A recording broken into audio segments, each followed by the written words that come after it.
Hello, Cancer. My name is Andres, and I will be taking care of you for this reading. This is Ultra Instinct Tarot. So I will be using the help from these three homies.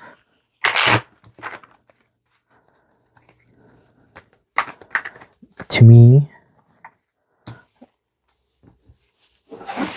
I just noticed that I've been dealing one card of each so far.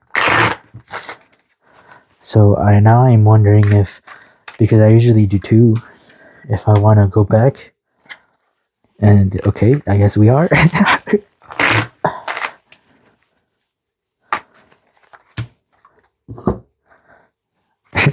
just kind of went on autoplay a little bit.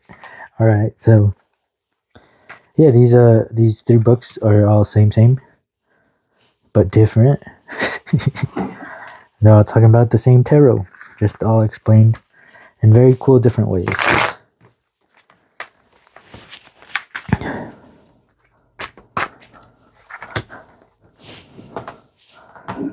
All right, I haven't done something like this. Okay, cool.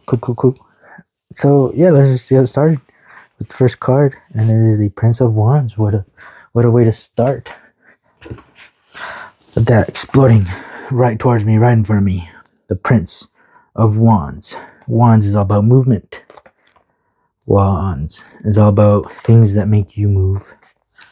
There's a court card. All right. One by one, we keep going. Prince of Wands. The Heir of Fire. Okay, Heir of Fire. That makes me think that the fire is going to keep growing, because when you put air into it, it's going to make it expand.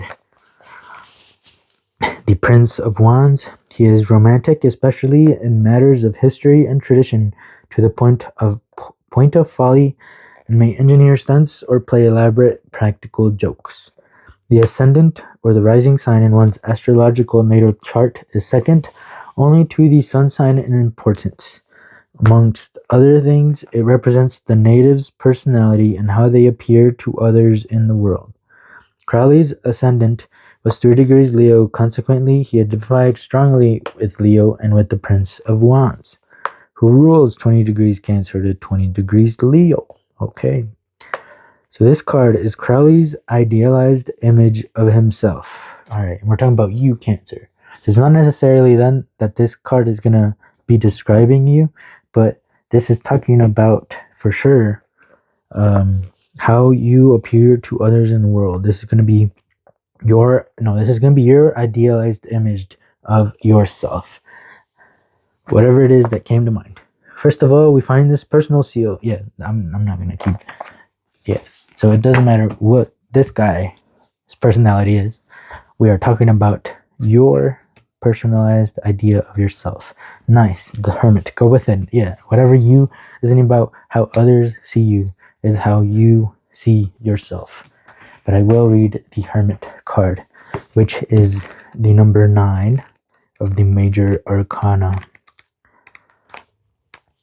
Yeah, I'm not even going to pull out the Tree of Life to show you where this path is, because that doesn't matter to you. The only thing that should matter to you is where you think that path is. Solitude, withdraw, retreat, search for wisdom, introspection. As the hermit, the fool tries to find the wellspring of wisdom that lies within. The hermit retreats into the dark alone and unafraid. His lantern shines light on the most uncomfortable of places, revealing secrets, hidden motivations, and unresolved fears. He knows that some answers come only when the quiet settles in, when he has time to process the events of his journey so far. Reflection. Yeah, isn't there like a Mercury retrograde coming or something? I think I keep saying, I don't know. I don't really know much about those kind of things, if I'm honest, but I do. They do affect you. But this is what it means. exactly what it's not something to be afraid of. It's just processing the events of your journey so far. Yeah, the looking back at it, the going in of, oh, this is what happened, and then seeing why things happened the way they did.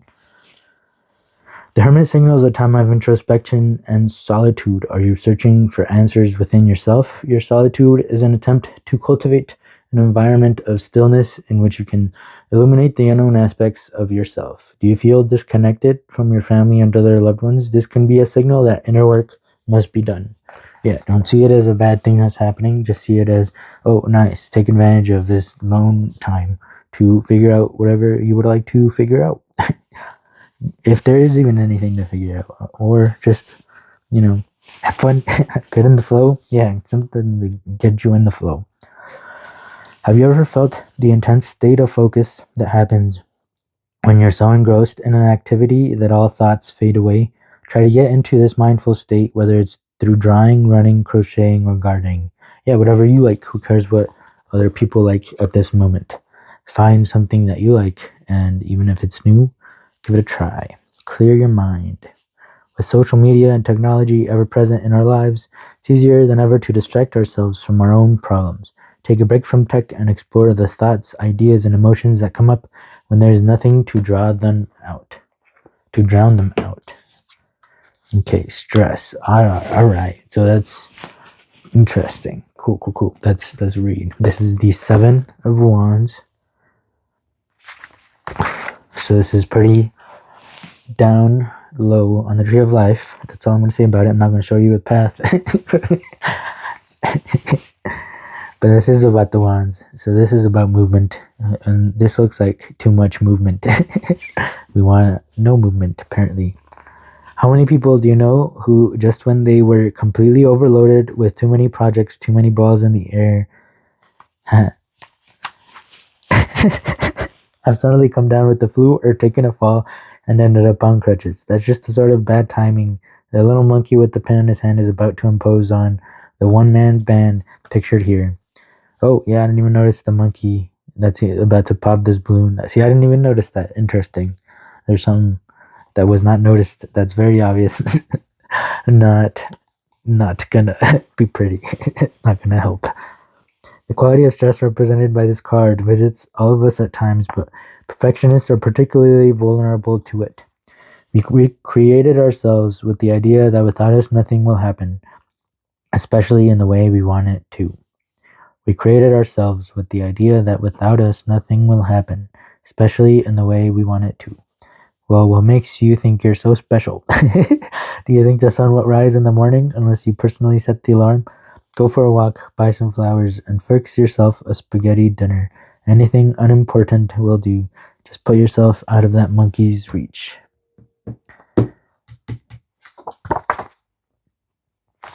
Yeah, I think that's what's wanted to be said. Interesting. The Fool.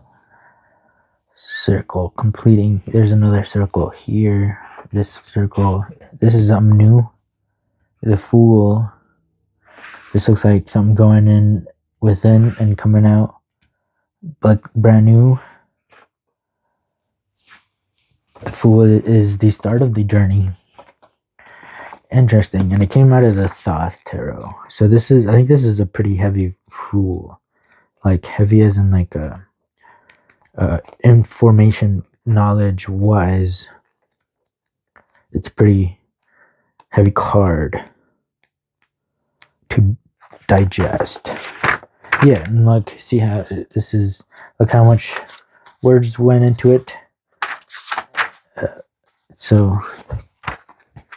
But let's see.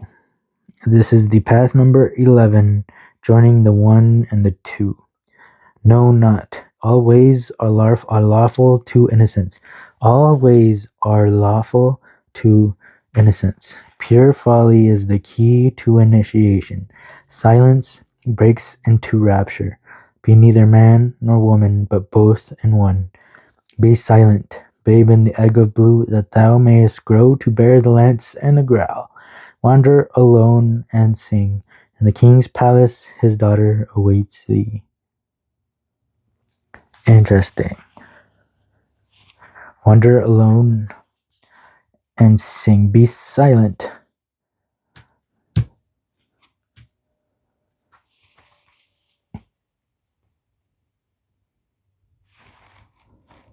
Is there anything else the Fool would like to say?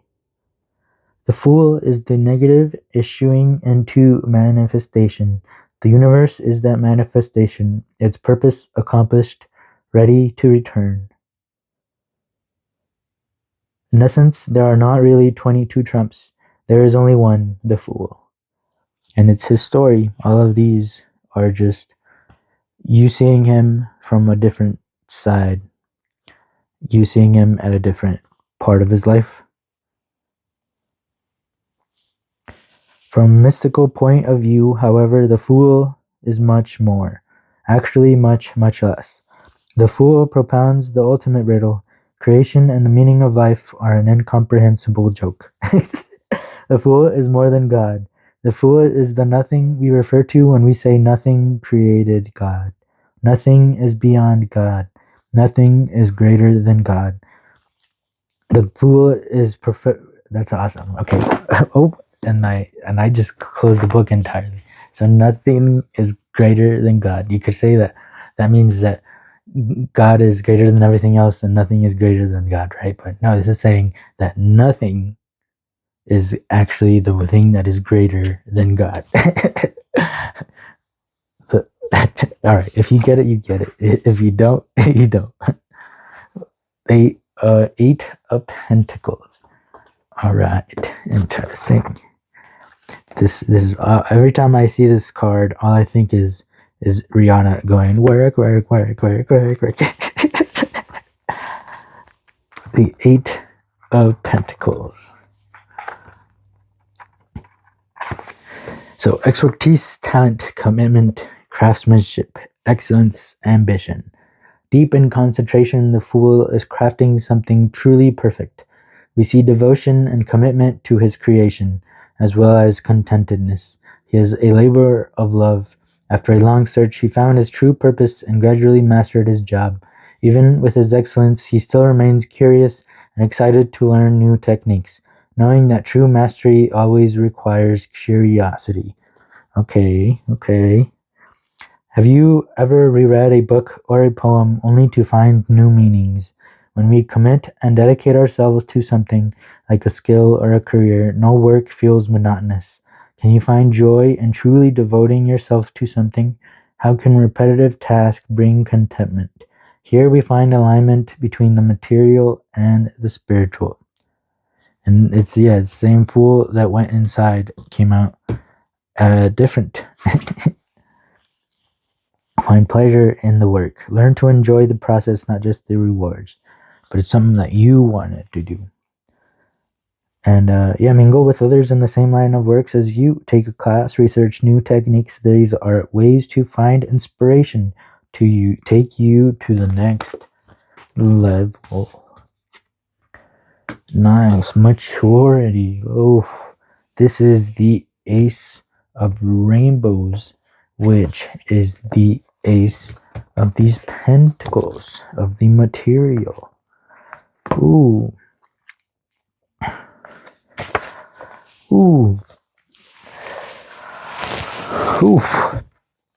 That's cool. We ended with this. We started with within, with what we wanted to be, and it ended in being in the Pentacles, in the outside, in the physical.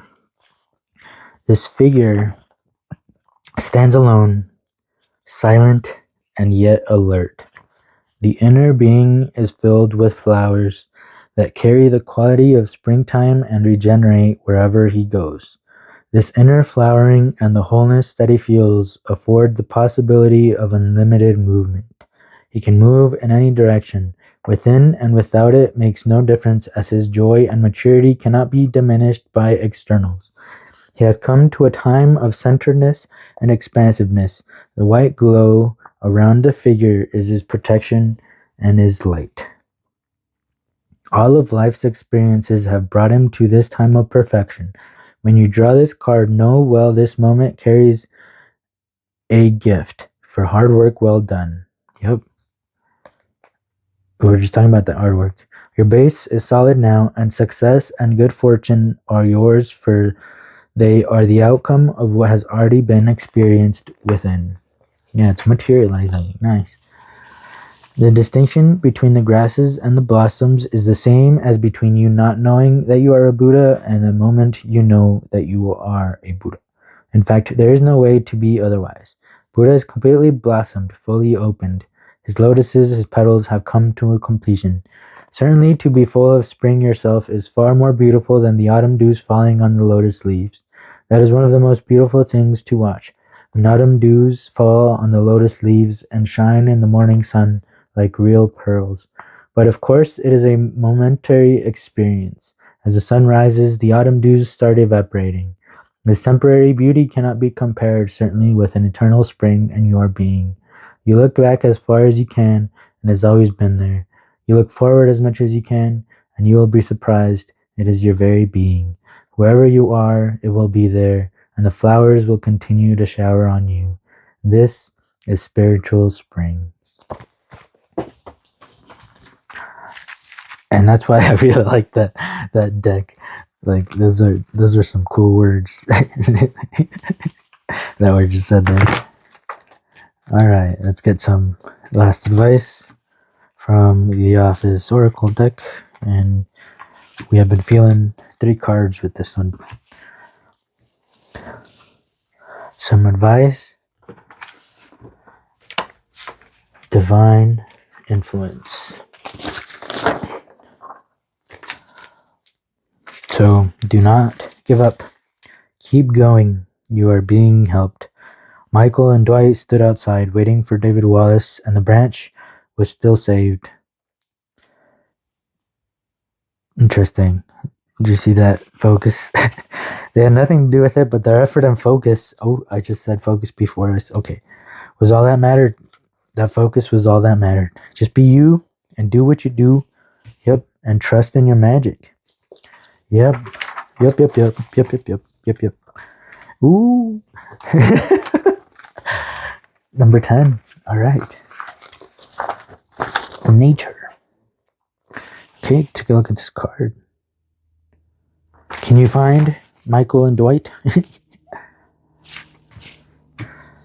They're so small. We are so small. Look at how small Michael and Dwight are. They're right there. Sometimes we feel so big and everything we do feels so big, yet we are so small. There is much more than our small little world. Explore it. Go out in nature, look around, and remember how small you are. Feel your surroundings. Feel your small self be a part of such a bigger whole. Just a tiny little being in this massive, beautiful place. I like that. Yes. This is perfect. Perfect way to... Wow. Yeah, goals, man. Stanley set a goal for himself. Yeah, that's how he started. Yeah, look at that. Hard work, man. Good job, Cancer. Stanley set a goal for himself. Everyone else set a goal for corporate. While everyone else was failing and eating cake, Stanley was eating baklava and walking up the stairs instead of using the elevator. There is a special energy when someone pushes to better themselves just for the pure sake of wanting to better themselves. I am proud of you, Cancer. Put your hand up like Stanley and celebrate. You deserve it. You deserve it.